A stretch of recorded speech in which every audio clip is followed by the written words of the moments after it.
você, porque começou a bendita hora. Escuta a cornetinha. Isso mesmo. Anuncia para o Brasil inteiro que começou agora, ao vivo aqui na Rede Vida de Televisão, o melhor programa da tarde. Eu desafio você a encontrar um programa mais interessante, mais inteligente do que esse. Não vai encontrar. Mesmo porque eu já tenho que avisar vocês já sabem, e o doutor Adriano precisa saber que há 2 critérios para participar desse programa. Primeiro, que seja inteligente. Vocês são. Pronto.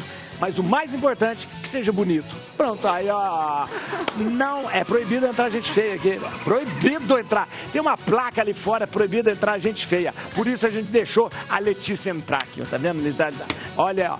Muito bem, você participa com a gente, você pode mandar sua pergunta, você pode mandar sua opinião, você pode mandar sua participação.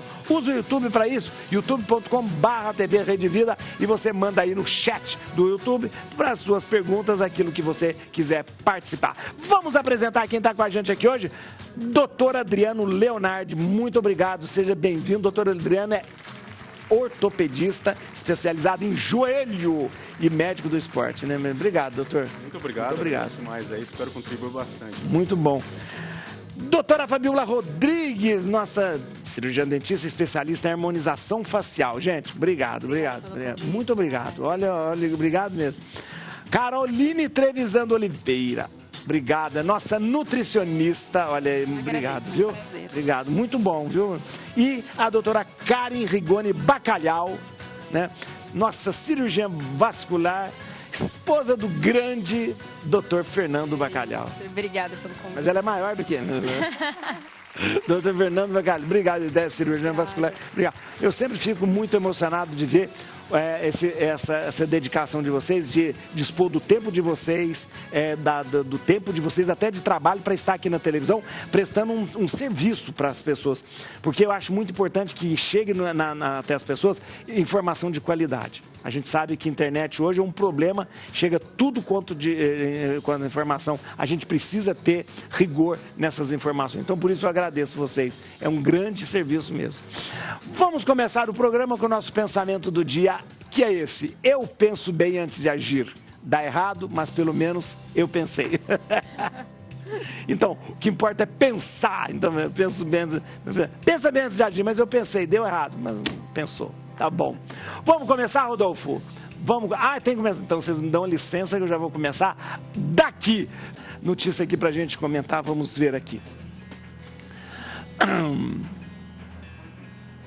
Gabriel Jesus perde a temporada pelo Arsenal por causa de lesão no joelho esquerdo. Clube inglês divulga diagnóstico de rompimento de ligamento cruzado sofrido pelo atacante no jogo contra o Manchester United. Muito bem, doutor. Agora, joelho é com o doutor. E olha, essa questão de ligamento cruzado, eu não sei nada dessas coisas. Explica pra gente. O Gabriel Jesus perdeu a temporada. O que aconteceu com ele?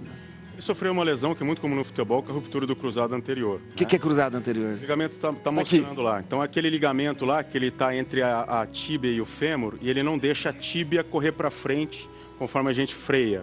Então, é um estabilizador primário do nosso joelho.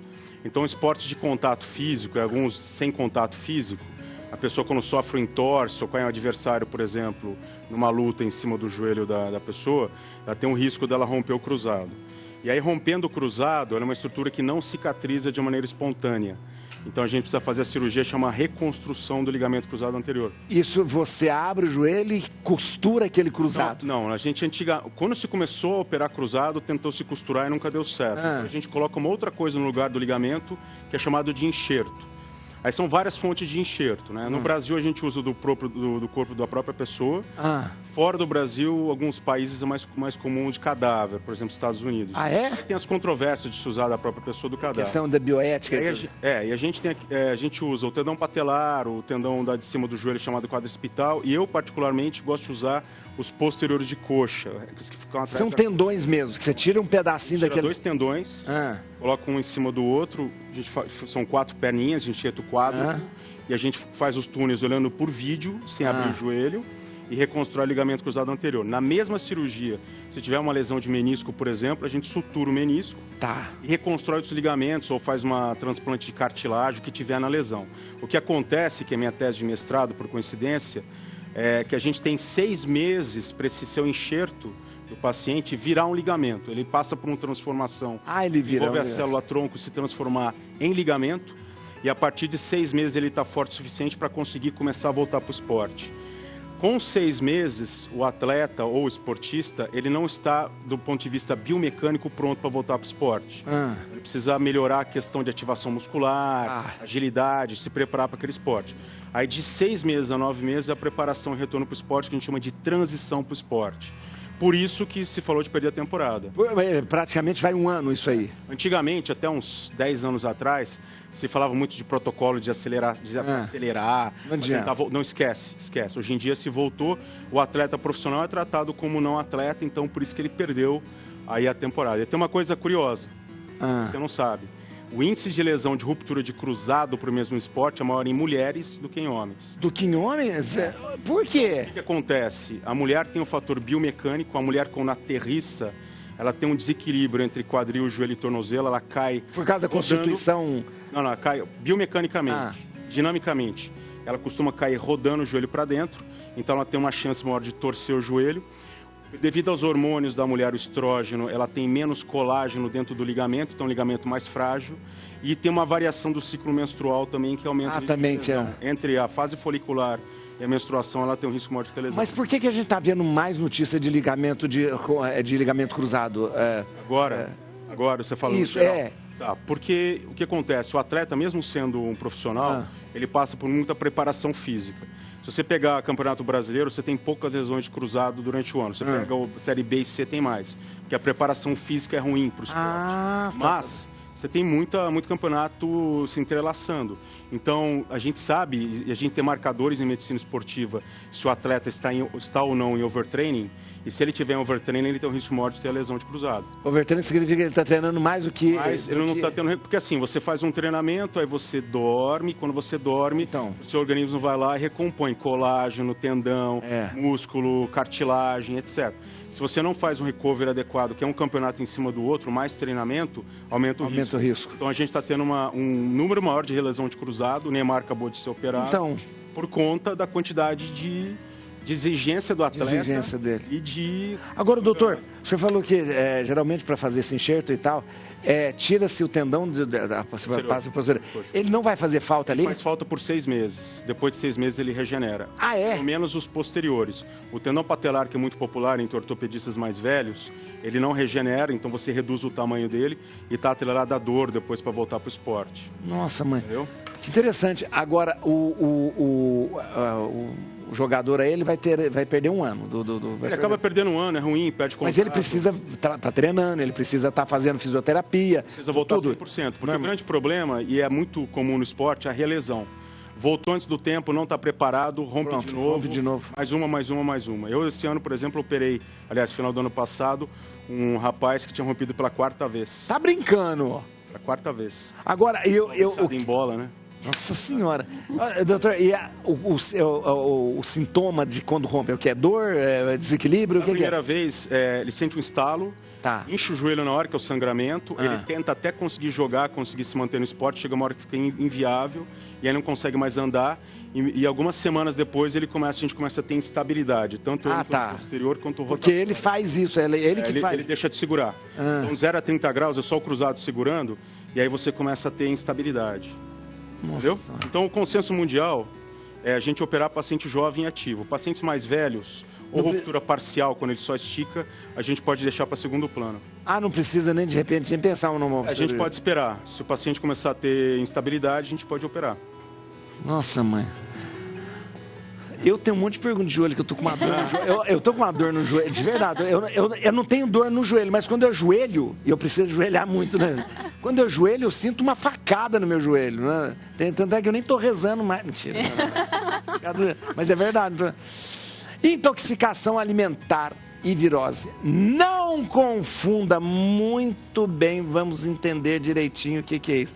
Ô, doutora Caroline, agora a gente ficou abismado com a virose do Guarujá, né? Foi um negócio, doutor... Acho que todo mundo... Todo litoral, todo litoral. Eu falo Guarujá, mas foi o litoral inteiro com virose, né? Sim. Então, Intoxicação alimentar, às vezes a pessoa tem os mesmos sintomas, mas não é uma virose. O que é a diferença? A intoxicação alimentar e a virose apresentam sintomas muito parecidos, né? Dores abdominais, vômito, diarreia, indisposição, febre.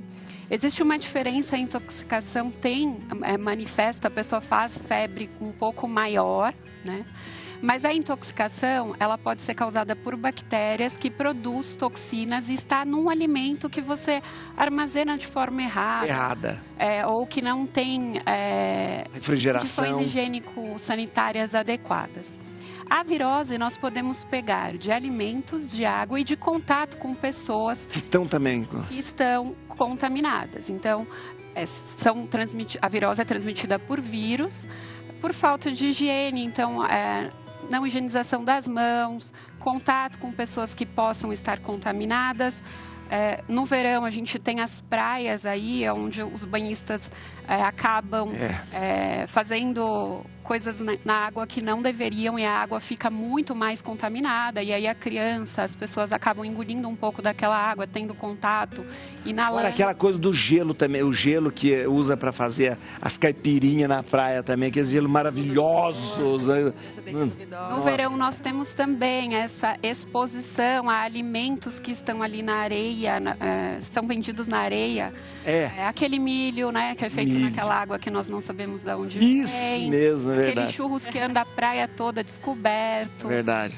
Os gelos que não sabemos procedência. Então, a intoxicação, ela pode ser causada por bactérias que estão presentes em alimentos que a gente consome.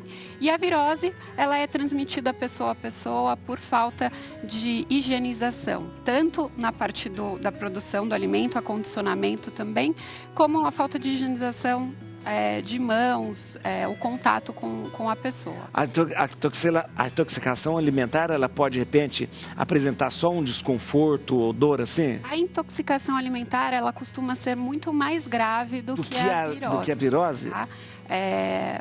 Nós orientamos que se sintomas como dores abdominais, muita diarreia, vômito persistente, onde a pessoa não consegue se reidratar de forma adequada, ou seja, bebe água e sai tudo? Vomita. Vai para o hospital. Ir para o hospital, porque a desidratação é uma dos problemas mais graves, mas a gente tem também outros problemas quando se fala de bactérias. Muitas vezes, algumas vezes é preciso o uso de antibiótico. Nós temos contaminação por salmonela, listéria, botulismo. Então, botulismo, né? A intoxicação, os sintomas são mais exacerbados e pode ser mais grave. Mas isso também varia de pessoa a pessoa, dependendo de como essa pessoa, a imunidade dessa pessoa está. Pessoas imunossuprimidas, pessoas que estão com a imunidade muito baixa, vai sentir mais. Idosos sentem mais. Olha que perigo. Então depende muito também da essa coisa da conservação de alimentos é uma coisa. Eu comi esse dia eu sei que me deu a dor abdominal. Eu falei, eu sabia direitinho de onde que veio. Uma dor, eu falei, será? Aí eu fiquei meio alerta, falei, só falta agora eu ter diarreia. Mas não foi só dor que eu quase morri. E aí, buscou pão, mas foi dor. Eu acho que foi com um princípiozinho de intoxicação alimentar. Normalmente a intoxicação, você apresenta quadros de diarreia, de dor. Vômito. Do vômito também? Sim. O que você pode ter apresentado, não tem como a gente falar de forma precisa, alguma indisposição gástrica por ter consumido algum alimento. Pode ser, uma produção maior de gases, um alimento que você tenha uma possível intolerância, né? Porque na intoxicação e na virose, os sintomas são bem acentuados. Nossa, a dor abdominal pode ser outra causa. Mas a dor abdominal é uma das causas. Um dos sintomas e sinais que o indivíduo apresenta quando está com intoxicação. Mas o sinal de alerta é quando o vômito e a diarreia não passa. Febre também. Febre também. Tem uma indisposição de forma geral, né? Fica bastante indisposto, às vezes não consegue levantar.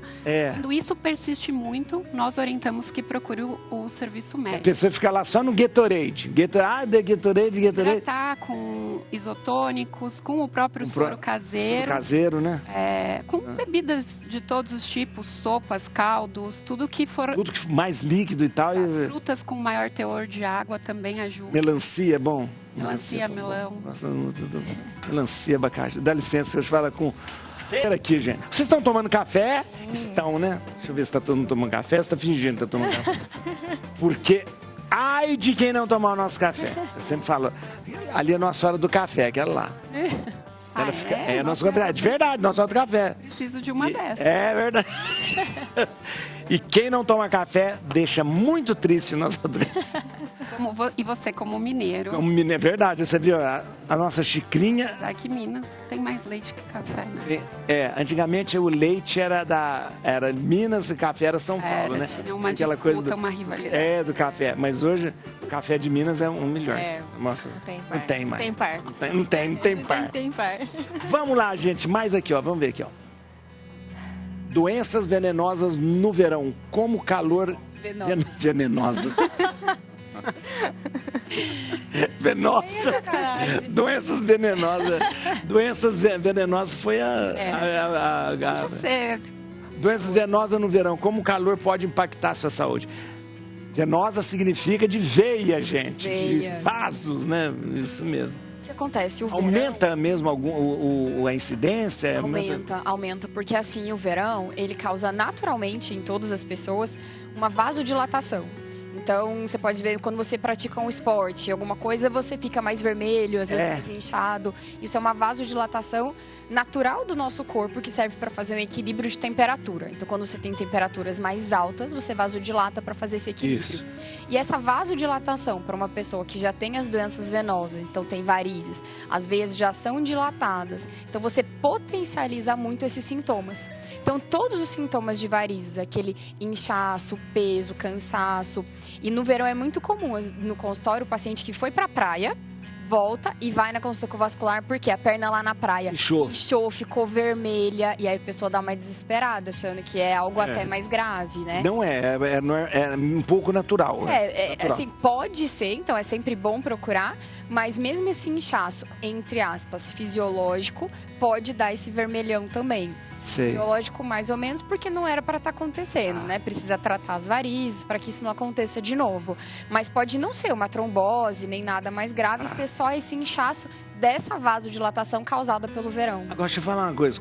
O fato da gente não hidratar bem também chega a dar inchaço, não é? Porque, ao contrário do que as pessoas pensam, na verdade, não se hidratar, você aumenta a sua retenção de líquido. Porque a pessoa fala assim, então eu não vou beber muita água para não reter líquido, né? É o contrário. Quanto mais desidratado, o seu corpo entende que ele está precisando de mais líquido. Aí ele começa a reter. Aí começa a inchar. Isso favorece inchar. E no verão, a gente tem muito isso também de, além da desidratação, a alimentação que foge da rotina. Então, você come muito mais porcaria, então gordura, coisas mais salgadas, então coisa com muito sódio, com muito açúcar. Isso também no sangue aumenta ali a sua osmolaridade, aumenta essa retenção de líquido. E aí faz inchar. Então, os sintomas realmente das doenças venosas, elas aumentam muito no verão. O que você falou, Rodolfo? Então, mulher, porque geralmente, o Rodolfo está perguntando, mulher tem mais a propensão? Assim, mulher normalmente já tem uma tendência em ter mais varizes. Coitada da mulher, o joelho não funciona, não aguenta. A varizes é pior. Nossa, os hormônios. Assim, mulher tem muito mais varizes do que homem, é mais frequente na mulher. Quando o homem tem, costuma ser grave também. O homem não tem muito vasinho tão leve. Mas a mulher é muito mais frequente. Então, tem a questão hormonal, que aumenta essa retenção de líquido, por exemplo, progesterona é uma coisa que aumenta muito a retenção de líquido.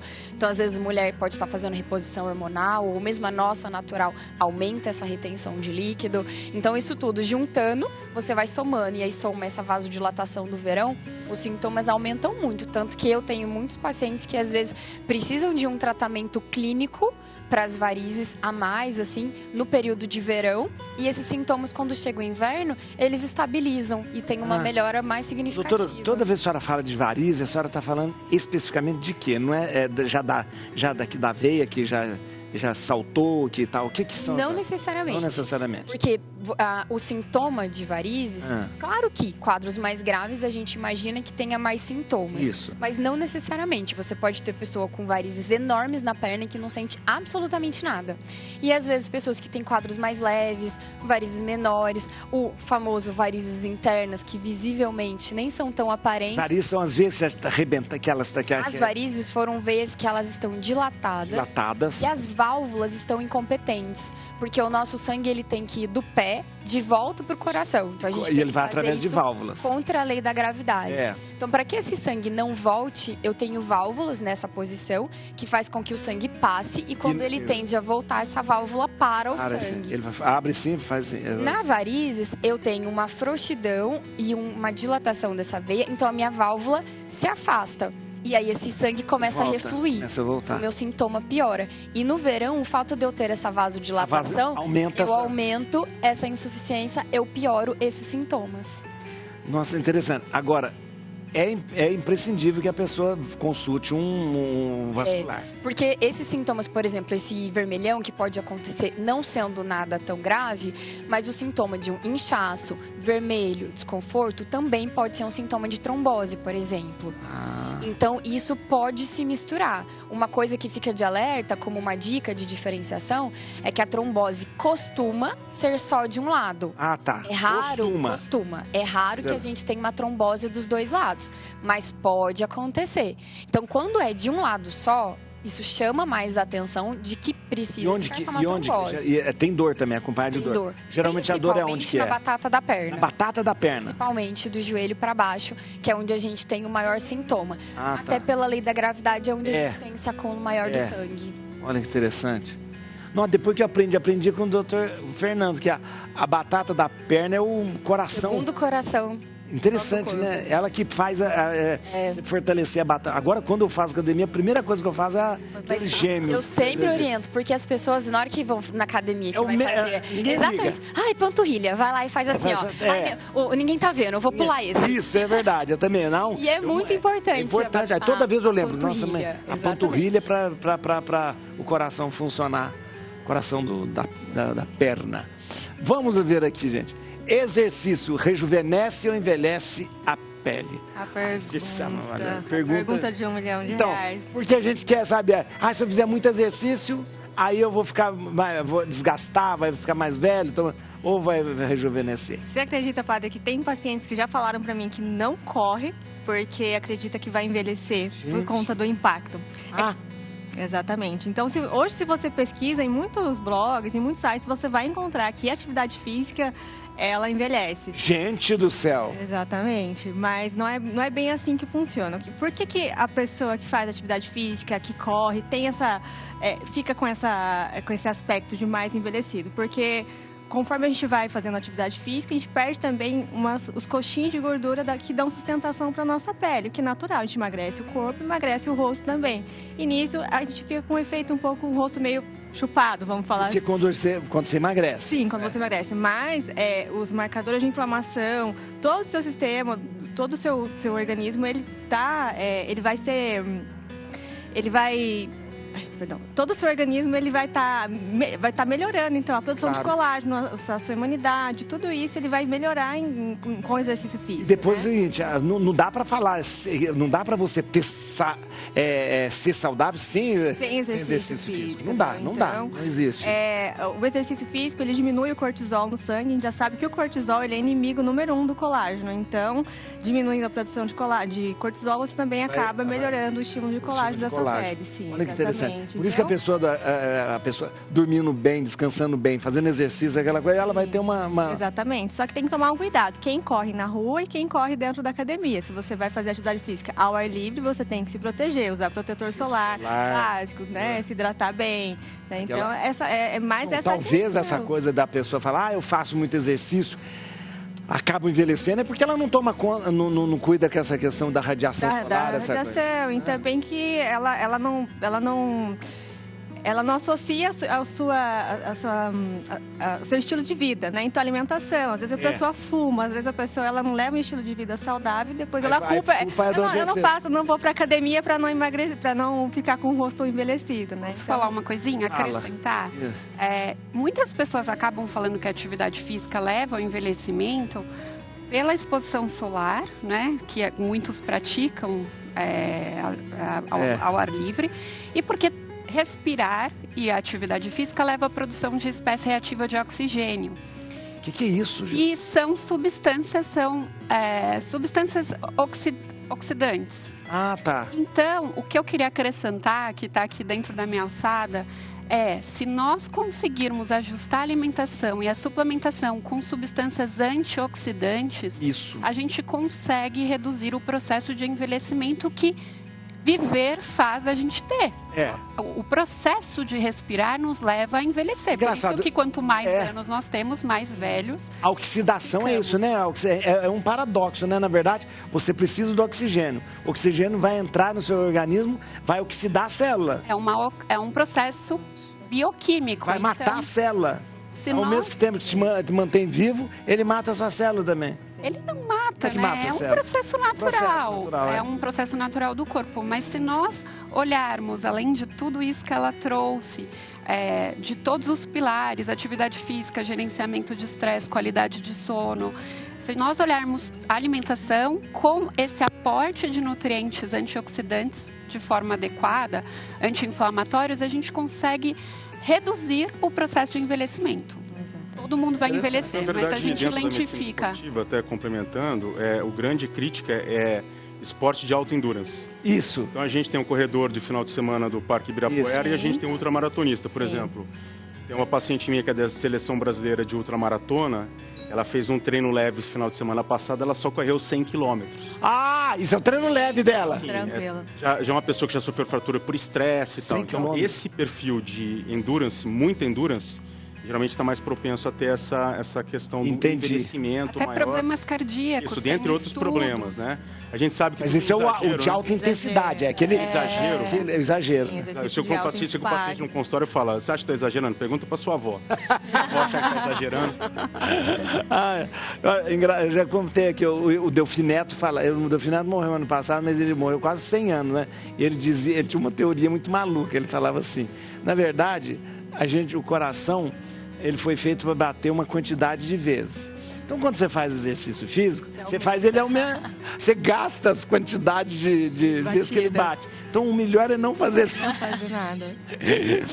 Para ele funcionou, que ele morreu com quase 100 anos, né? Quase 100 anos. Mas o que você falou é verdade, né? Nossas bisavós, eles eram sábios, eles faziam coisas sem embasamento científico nenhum, mas que hoje em dia a ciência prova que... Dormia 8 horas da noite. Isso. Quando escurecia, acordava bem, alimentava bem, tóxico. Tinha embalado. Tinha competição de crossfit, não tinha ultramaratona. Isso mesmo, doutor. Tinha corrida de aventura. Não tinha tinha Instagram pra ficar mostrando. Isso mesmo. Não tinha um excesso de dopamina com o Instagram. Então, olha que beleza. A Tânia Lígia, que está participando agora, já falou, resumindo, mulher só se lasca. Ela falou... a gente vai pro intervalo. Antes de ir pro intervalo, eu sempre escolho alguém para escolher uma música pra gente terminar o programa. Na verdade, eu não escolho mais. Agora eu sorteio só. Olha, quem vai escolher a música? Porque sempre o pessoal fala, você sempre escolhe a mesma pessoa. Muito bem. Quem vai escolher hoje é a doutora Karen. Vai escolher uma música pra gente terminar o programa. Fala qual música? A música que você mais gosta, a música da sua vida, a música que você... né? A primeira vez que eu vim, eu escolhi a música em homenagem a uma das minhas filhas. Olha! Agora eu vou escolher em homenagem a outra. A Casa é Sua. A Casa é Sua? A Casa é Sua. A Casa é Sua. A música chama A Casa é Sua. Muito bem. Rodrigo tá lá? Rodrigo, vamos ver. Você escolhe A Casa é Sua. A gente vai pro intervalo e vamos voltar rapidinho, gente. Vamos lá. Estamos de volta aqui no programa Bendita Hora com os melhores. Doutor Adriano Leonardi, que é o nosso ortopedista, a doutora Fabíola Rodrigues, mestre em harmonização facial, olha aí, tá vendo? A Caroline Trevisan, nossa nutricionista, e a doutora Karen Bacalhau, que é a nossa cirurgiã vascular. Olha aí. Quanta coisa boa. Vamos lá, gente, porque tem muita coisa pra gente conversar ainda. Veja só. Dor sem causa aparente no joelho. Aí, eu acabei de falar pra você. Dor sem causa aparente no joelho pode ser causada pelo quadril. Pode ser sem causa... De repente começou a doer o joelho.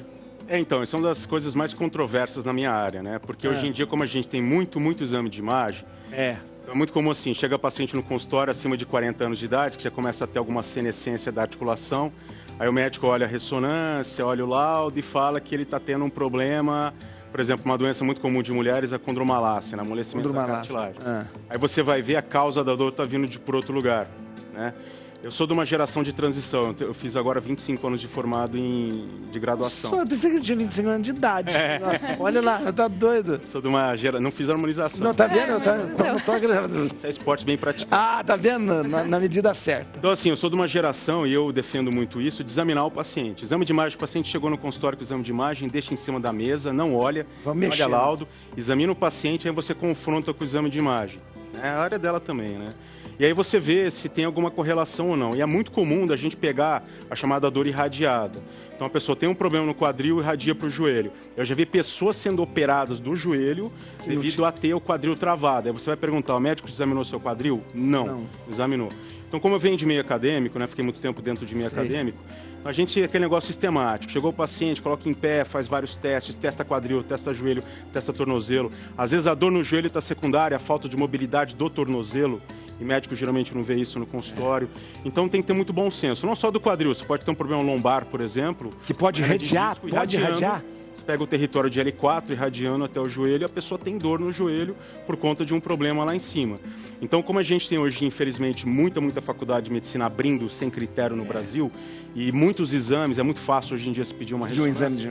Infelizmente, a medicina está bipolarizando. Você tem muito erro diagnóstico por esse lado e você tem poucas pessoas mantendo a tradição e fazendo um diagnóstico. Isso quando você vai dar um alívio muito grande para a gente, para saber que o médico vai pegar, vai tocar, vai mexer, vai torcer. Isso é muito bom, muito bom. Hipócrates, né? Justamente. Porque, na verdade, essa coisa do exame, eu sei que melhorou, do exame de imagem melhorou muito, mas ele fica muito à espera do laudo, quem lauda. Sim, exatamente. Mas é isso, o nome é um exame complementar. Sim, complementar. E a clínica é soberana, né? Clínica soberana, Ele era para ser complementar. Complementar. Né? E a gente fica realmente... A gente tem um problema muito sério hoje, porque, sério assim, entre aspas, na verdade é um problema bom. A gente tem muitas pessoas mais velhas hoje praticando atividade física que não se praticava antigamente. Eu tenho um paciente de 70 anos, são maratonistas. Se você fizer uma ressonância do joelho, o cara corre, faz maratona. Faz uma ressonância, vai ter artrose, vai ter degeneração, o menisco vai estar pulando fora. Ah, você não pode correr. Aí o cara sai desesperado, não pode fazer nada, tal. E a gente tem um paradoxo hoje, se você tirar a pessoa do esporte, você envelhece mais ainda a articulação dela. Olha que interessante. Hoje é uma coisa mais moderna. Você não dá repouso para a pessoa, você faz a pessoa... Eu, como médico de esporte, por isso que eu preciso de complementar a minha formação com a medicina esportiva. Sei. Porque você tem que saber prescrever atividade física e ter impacto dessa atividade física em outras coisas no corpo da pessoa. Então, pressão alta, diabetes. Eu tenho pacientes que se tratam de depressão, não tomam remédio de depressão devido a manter um volume de treino aeróbico alto durante a semana. E se eles pararem por qualquer motivo, aí começa a depender de remédio. Então você troca o remédio pelo esporte. Acho que a área dela também, a de vocês também. Olha que interessante. Nutricionista trabalha... O nosso diretor, Rodolfo Zani, quer fazer uma pergunta aqui. Na verdade, doutor, boa tarde, tudo bem?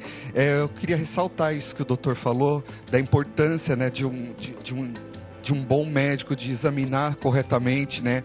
O meu pai começou a ter muitas dores no joelho, foi levando, e tardiamente descobriu que era uma artrose no quadril. Que já estava muito até adiantada, né? Avançada, né? E tudo por essa coisa das pessoas, às vezes, dos profissionais, não fazerem um exame mais profundo e tudo mais, né? Sempre vai tratando aquela dor e não a causa, né? Então, ressaltando a importância mesmo de toda essa prevenção, né? Tem que examinar. Se não tiver exame físico, não tem consulta médica. O joelho é o que mais, das articulações, é o que mais sofre, porque... A primeira lombar, segundo o joelho. Primeiro lombar. Porque o joelho, realmente, ele mantém o peso todo da pessoa ali. O joelho, ele é muito complexo, o movimento dele é complexo, né? Tem uma teoria de que o joelho nosso não se adaptou ainda para a evolução antropológica. Mas a coluna é a principal e o motivo principal não é o esporte, é o que a gente está fazendo agora, a gente está sentado. Olha aí. Ficar sentado mais 40 minutos acaba com a coluna. Na evolução, a gente era quadrúpede. Então o joelho não era muito para manter o peso. É uma tese, uma teoria, né? A gente tem muito problema, são 7 eixos de movimento. E o grande problema hoje é que as pessoas ou são sedentárias, isso agrava e causa muita dor e desgaste precoce, ou praticam esporte sem estar preparado. Então entra o Projeto Verão, a pessoa compra um tênis e sai correndo sem se fortalecer, sem ter uma assessoria esportiva, entendeu? E os tênis falsificados também. Os tênis falsificados. Tudo, né? Vai tênis da Shopee, vai ver o que vai acontecer. O que vai dar? Eu pensei que não tinha diferença. Tem sim. A gente sente dor mesmo. Igual óculos de sol. Igual o óculos de sol também, que você compra ali na coisa. Nossa, mãe. A pessoa que viu o preço do tênis Adidas, falava, vou comprar um falsificado. Comprou, perdeu a unha. Você acredita? É um amigo seu? Aquela história assim, um amigo meu. É um amigo. Não. É verdade. Tô sem unha, mas perdeu a unha, Vamos lá, gente. Mais um aqui. Procedimentos estéticos respondem por mais de 50% das queixas de serviço de saúde. Que isso, doutora? Pois é. E eu acho que o principal causador disso é essa busca desenfreada por padrões estéticos inalcançáveis. Isso, exagerados e coisas que de repente perdem a noção. Sim, né? As pessoas elas buscam resultados que são assim impossíveis de se alcançar. E também porque com o aumento dessa busca, aumento de profissionais que crescem o olho, né? Então começa todo mundo se dizer que é profissional, que é isso? Exatamente. Então quando você investiga a fundo nessas matérias que vocês veem, sempre tem algum profissional que não é apto para realizar o procedimento, que é a grande maioria dos casos, ou que usou produtos para baratear o procedimento que infelizmente não são indicados, né? Como o famoso PMMA. Né? Isso, justamente. Ontem nós tivemos aqui no programa, ela até lançou um documentário, Érica Alck, que ela teve um problema sério, Alck, com o PMMA, que foi colocado aqui nas pálpebras, ela chegou a perder as pálpebras. Essa semana morreu uma moça por uso de harmonização em glúteo. Sim, exatamente. Também esse produto ele não tem indicação estética nenhuma, né? O CRM até proíbe, é bem específico sobre o uso dele e eles usam de maneira desenfreada e quantidades absurdas, que uma quantidade mínima já faz um mal terrível. É um produto que nunca vai sair do seu organismo e para ser retirado tem que ser feito de forma cirúrgica. Ele é péssimo, a gente muitas pessoas desenvolvem varizes e vasinhos na região. E é quase impossível de operar, entendeu? Às vezes a paciente tem alguma queixa, você não consegue fazer nenhum exame. Você coloca o ultrassom, você não consegue ver nada. Mas é um plástico. Exatamente, aí ele é um plástico. Aí ele faz uma barreira entre o transdutor do aparelho e a estrutura que você precisa ver. Então você não consegue fazer diagnóstico, às vezes, da paciente, porque você não consegue ver. Mas, doutora Fábio, o mais grave dessa coisa é, por exemplo, você ir num profissional e aí a pessoa fala assim, ela está falando, olha, eu não vou aplicar você a PMMA, eu vou aplicar ácido hialurônico. E você não sabe. Exato. Então, por isso que ela está, de repente, aplicando o tal do PMMA. Sim, o paciente sempre tem que conferir, quando for para realizar um procedimento, o profissional abrir o produto. Ele tem o direito, não tem? Claro, sim. Abrir na frente. Abrir na sua frente, mostrar o lote, validade, o produto, né? Para ter certeza. E ele tem o direito de levar com ele a etiqueta de rastreio do produto também. Né? Investigar também se o profissional ele está apto para realizar aquele procedimento. Dentistas, né? Eu sou dentista, então nós não podemos realizar nenhum procedimento de corte no nariz. Então, blefaroplastia, rinoplastia, nem aquela rinomodelação permanente com fios nós não podemos fazer. Não pode fazer. Então não podemos Olha que interessante. É só o cirurgião por isso que a importância de você conhecer o profissional, saber quem é e não se fiar somente de repente por uma propaganda. Sim, a informação ela está muito fácil acesso hoje. Então sempre pesquisar o antecedente, ver se o profissional está apto para realizar, não ir por propaganda de Instagram, influencer, que é a pior coisa, né? É verdade. Porque o ácido hialurônico ele é sempre reversível, né? Sim, ele é sempre totalmente reversível. Se acontece uma coisa, o paciente está insatisfeito, a gente consegue remover na hora, né? E também o profissional ele tem que estar apto para realizar o procedimento e para tratar uma complicação se isso aconteça. Né? Então não adianta você só saber realizar, você tem que estar apto para resolver. Também para resolver se tiver alguma complicação. É verdade. Vamos lá, gente. Vamos ver aqui, mais uma notícia. Procedimentos... Não, você já foi. Vamos lá.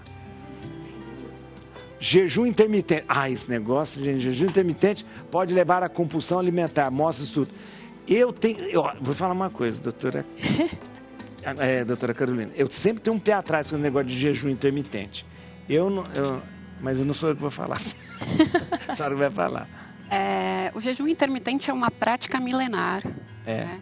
Era muito usado para que as pessoas tivessem uma elevação espiritual. A gente usa. E ainda é praticado. A gente usa. Na igreja, a gente faz jejum. Na igreja católica, são 2 dias de jejum no ano que a gente tem. Na sexta-feira da Paixão e na quarta-feira de cinza. Só isso. Falei jejum intermitente, mas é a prática do jejum. O jejum intermitente é essa prática do jejum de uma forma alternada.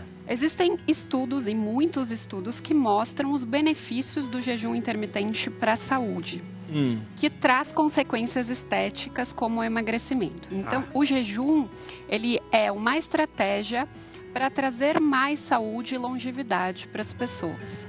Só que o que acontece? Nós temos muitas informações aí sendo divulgadas em redes sociais, em internet, e as pessoas, elas se automedicam e se autocuidam sem ter uma estratégia adequada. Isso, é verdade. Então, o jejum, ele é benéfico, ele melhora a resistência à insulina, que é um problema de saúde que leva a diabetes. Ele ajuda a diminuir triglicérides, que são frações de gordura, colesterol alterado,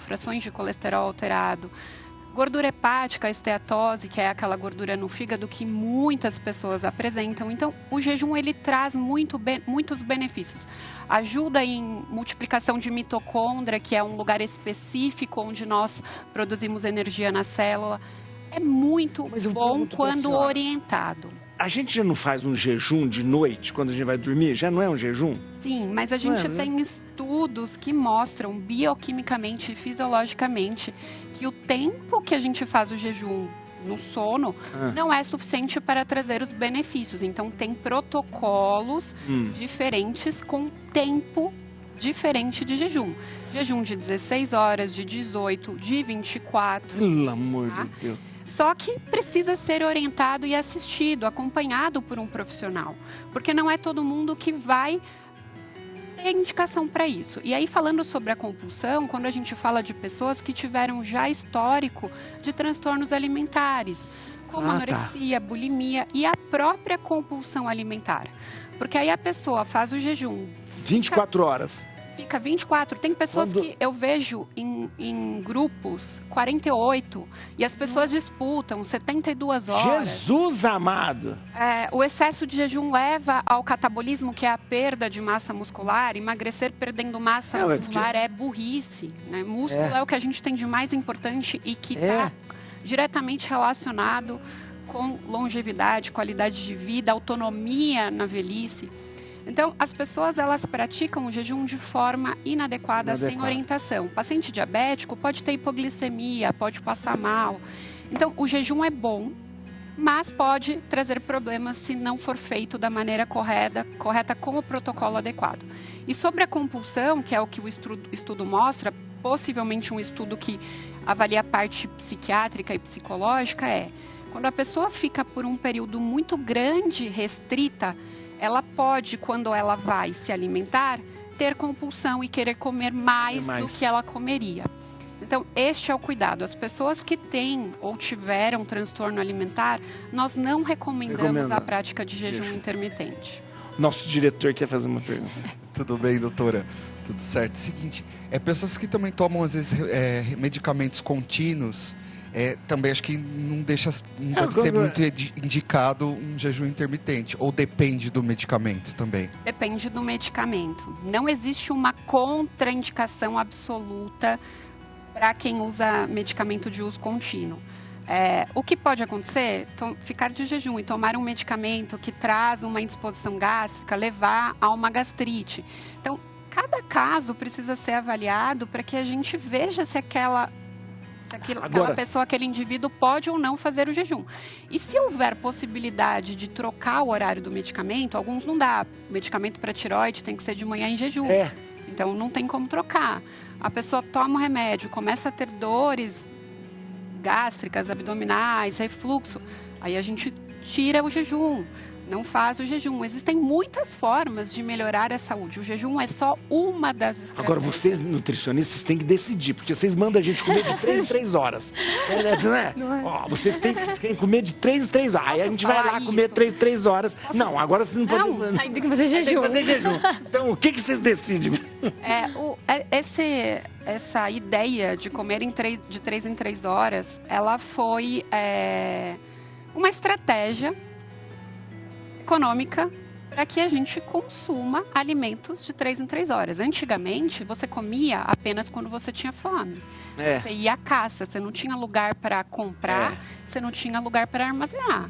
Então, quando fisiologicamente você manifestava fome real, você ia comer. Você ia em busca de alimento.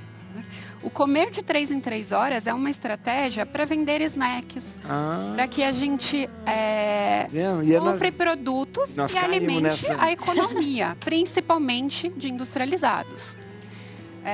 Há pessoas que precisam comer de 3 em 3 horas porque tem gastrite, tem refluxo, precisam ter um aporte calórico maior, porque precisam ganhar peso ou estão em um processo aí de ganho de massa muscular, que nós fracionamos a refeição, dando alimentos até de 2 em 2 horas. Mas nós precisamos comer quando sentimos fome real. Nós comemos com fome emocional. Quando a gente não precisa, com a fome social, quando colocam comida pra gente e nós acabamos de almoçar. Então, é olhar... Gostei do que você falou. Comer quando sente fome, é verdade, Isso é natural, Eu falo que comer é um... Hoje nós comemos por prazer. Comer também proporciona prazer, contextos sociais. É um dos únicos prazeres que eu posso ter. Você não vai me... Mas eu falo que é fisiológico. Comer é fisiológico. Assim como ir ao banheiro é fisiológico. Ninguém vai ao banheiro se não está com vontade. É verdade. Comer deveria ser fisiológico, mas a gente tem toda essa influência psicológica, social, ambiental, que nos faz comer em horas erradas. Nossa vida é dando fome, né? Não, eu acho interessante porque essa coisa do jejum, a natureza sempre, porque a gente dorme e fica em jejum. E nós temos, aqui no Brasil a gente chama de café da manhã, mas em todo lugar chama de desjejum. Em inglês, breakfast é uma quebra rápida do jejum. Acho interessante. Você vai comer algum alimento que vai tirar o jejum do seu... Então, você já passou a noite em jejum, né? Em jejum. Estar em jejum à noite é importante porque a noite é o nosso processo de recuperação e produção. Não tem nada que comer demais. Estabilização de todos os hormônios. Então, o sistema digestório, ele tem que estar em repouso para que a gente possa produzir hormônios, estabilizar níveis de neurotransmissores. Não é para o intestino funcionar à noite. Vamos ver aqui, ó. Sente muitas câimbras, condições vasculares pode ser a causa. Pode Câimbra? ser. Pode ser. Não é a principal. A gente tem aí diversas alterações, desidratação, alterações de eletrólito, então tem sódio, potássio, cálcio, magnésio, enfim, várias coisas que podem causar. Mas tem alguns sinais de alerta que lembram que a gente pode ter uma doença vascular associada. E ela pode ser desde uma doença venosa associada, como por exemplo as varizes, e aí a gente tem uma cãibra mais noturna, naquele momento mais do repouso. Realmente, e a doença arterial que pode estar associada. Porque na paciente que tem uma doença arterial, é o entupimento da artéria, então não chega sangue adequadamente para a perna. E aí, nesse caso, existe uma situação que se chama claudicação intermitente, que é a pessoa, quando ela caminha, o músculo ele precisa de mais sangue, e aí, como eu tenho esse entupimento, esse sangue a mais que eu precisaria, eu não tenho. Então, durante essa atividade física, quando eu saio do repouso, eu posso ter essa dor que se confunde muito com uma cãibra. Mas não é cãibra. Ela pode desencadear, porque já que eu estou numa situação de isquemia, que a gente fala de falta de sangue, então eu posso desencadear uma cãibra de verdade, mas às vezes é só um quadro de dor muscular e a pessoa confunde com uma cãibra. Porque na verdade a pessoa estava caminhando normalmente, aí de repente ela começa a ter uma dor que faz parar realmente. E aí fala, nossa, tive uma cãibra. E muitas vezes não é só uma cãibra, é um sinal de que realmente tem uma doença. Então, uma cãibra onde parado você não tem, mas você começa a andar e de repente toda vez eu começo a andar 2 quadras, eu tenho uma cãibra. Começo a andar 2 quadras, eu tenho uma cãibra. Isso é um sinal de alerta de que pode não ser só uma cãibra, e sim uma doença vascular que precisa de tratamento. Porque a varizes, ela incomoda, mas ela não gera uma gravidade no sentido de perda de membro, por exemplo. A doença arterial, se não tratada, ela pode evoluir para situações realmente bem graves, onde o tratamento já é grande e pode, enfim, ter desfechos desfavoráveis, como perda de membro, por exemplo. Vai no vascular, que sentiu, vai exatamente, no vascular. Exatamente. Tem aqui, doutor, uma pessoa falou, a Jane Cruz falou assim, olha, eu tenho necrose no quadril pela falciforme, eu acho que é anemia falciforme. E ortopedia na cuna, não sei, cuna, não sei, eu escrevi, coluna, deve ser coluna. Isso me traz desconforto e muitas dores. Mas a anemia falciforme chega a dar necrose? Não. Porque o que acontece? A necrose, a gente chama de necrose vascular ou infarto ósseo. Então, você deixa de ter o suprimento sanguíneo geralmente para a cabeça do fêmur, que é uma circulação mais leiga, mais complicada, mais delicada. Aí você tem várias causas. Por exemplo, o etilismo em excesso forma microêmbolo de gordura e vai lá em entope. No caso da anemia falciforme, a hemácia em formato de foice, né? Ela vai lá em entope. Aí você tem a necrose da cabeça do fêmur, ele achata e posteriormente você desenvolve osteoartrose de quadril. Isso precisa de uma prótese? Depende do quadro. Você pode, dependendo se for um paciente mais novo, você pega um paciente de até 50 anos, você pode fazer infiltração de quadril, você tem casos bons de melhora, tem a terapia de célula-tronco que entrou agora, tem alguns resultados, apesar de conflitantes, são bons. E, em último caso, a prótese de quadril, que é extremamente segura, desde que seja bem feita. Interessante. Ontem a gente estava com a doutora falando sobre anemia falciforme, que ela é uma especialista, ela é uma hematologista, especialista em anemia falciforme, que é uma coisa séria, né? Muito séria mesmo, e muito negligenciado, né? A anemia falciforme é muito negligenciado. Tem mais aqui? Acabou? Acabou o programa? Então eu tô... Ah, meu Deus, que... Tá rápido, né? Olha aí. Quando o programa começa a ficar bom, acaba o programa. Olha aí. Obrigado, gente, o pessoal que participou com a gente. Tô só lembrando aqui, ó. A Noêmia, só mandar um abraço aqui, Gelivane, a Rita Maria, a Lígia, que falou. Olha, quero agradecer. Olha, muito bom, muito bom. Atenção, vamos à música! Já quem que é a música agora? É pra Alice. Pra Alice. Alice. Essa? Casa é sua. Casa é sua. Vamos escutar. Você é bem-vindo. Essa? Isso, Alice, a música. Queria agradecer a doutora Karen Rigoni Bacalhau. Eu que agradeço. Obrigado, viu? Obrigado. Obrigada. Vocês vão seguir a doutora Karen, atenção, primeiro no Instagram, @KF-Vascular. Isso. KF é Karen e Fernando. É isso mesmo. KF Vascular, no Instagram. E no site kfvascular.com.br. Isso mesmo. Muito obrigado. Obrigada. Obrigado, muito uma bom. honra estar no seu Quantas programa. informações, muito bom mesmo. Obrigada. Viu? Doutora Caroline Treves, obrigado, viu? Muito obrigado mesmo, muito obrigado. Prazer. Não me convenceu do jejum. Jejum intermitente. Alguém aqui faz jejum intermitente? Faz, doutor? Faz. A senhora vai? Faz, Letícia. Você não tem idade para isso. Não tem idade. Obrigado, viu? Vocês vão seguir a doutora Caroline em @Caroline Trevisan. Muito fácil. @Caroline Trevisan. Pronto. Então, começa a seguir. Fabiola, doutora Fabiola, muito obrigado. Obrigado mesmo. É um prazer estar aqui. Muito bom. Olha, ó, vamos lá. Nós temos o Instagram da doutora Fabiola. Doutora Fabiola Rodrigues. Olha, DRA Fabiola Rodrigues. Pode seguir aí. DRA Fabiola Rodrigues. E também o da clínica. @Clínica Rejuvi. Rejuvi. A Rejuvi escreve desse jeito, ó. Rejuvier, né? Rejuvier. Pode seguir aí. Lá você tem também mostra os procedimentos. Todos os procedimentos de harmonização. E o doutor Adriano, muito obrigado. Obrigado mesmo. Mais, hein? Foi muito bom, viu? O senhor vai voltar, porque eu fiquei com um monte de pergunta aqui. Tem que voltar. Obrigado mesmo.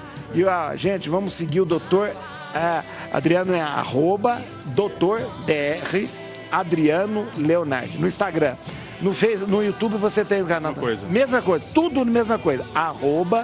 @Dr.Dr. Adriano Leonardi, tá escrito ali direitinho. Certinho. Muito obrigado, viu? Foi ótimo, um programa muito bom. Aumenta o som que acabou o programa.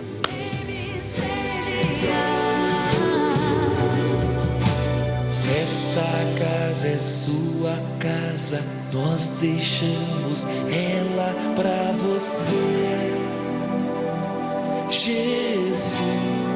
Essa casa